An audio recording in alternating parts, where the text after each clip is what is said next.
So there are a few things which are running, which also provide the theme of reconstruction of religious thought Islam, as we have seen. So there's a scientific knowledge,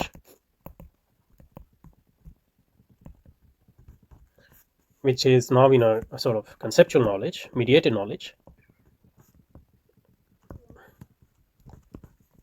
And this has become a paradigm of knowledge. There's nothing wrong with that. Allama Iqbal, you shouldn't be worried about that. Allama Iqbal says, because this scientific knowledge is the development of some crucial insights which stem from the Quran.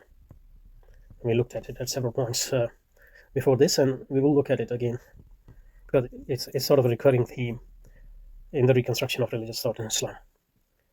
But what's wrong with the scientific knowledge is the claim that this is the sole legitimate source of knowledge, because for Allama Iqbal it's not. It only gives us a partial view of reality. So that's why his critique of science is not that it is basically a misguided method and epistemology, but it is that it is partial, something partial which sort of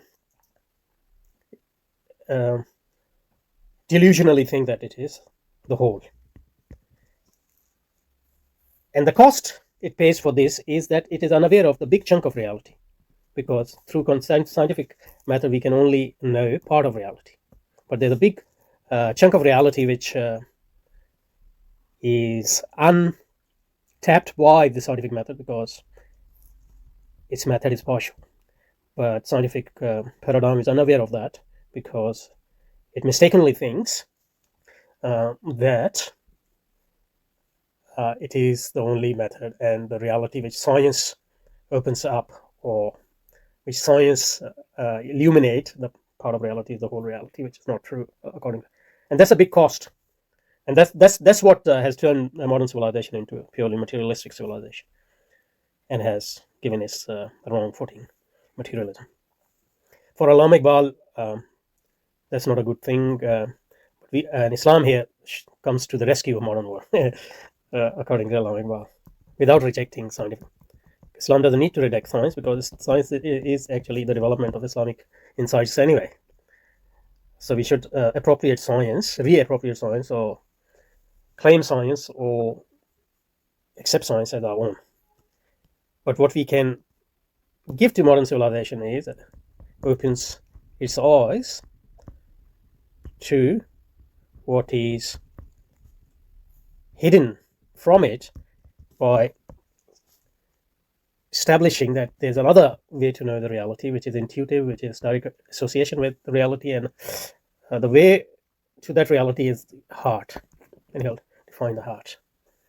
And only then we will have a full conception of reality, and only then we can have a balanced civilization, which sort of combines seen and the unseen, material and the spiritual.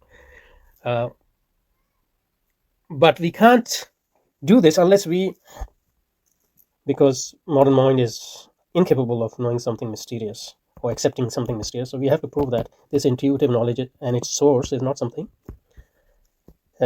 mysterious. It is as natural as sense perception and all that. So that's his take on this here.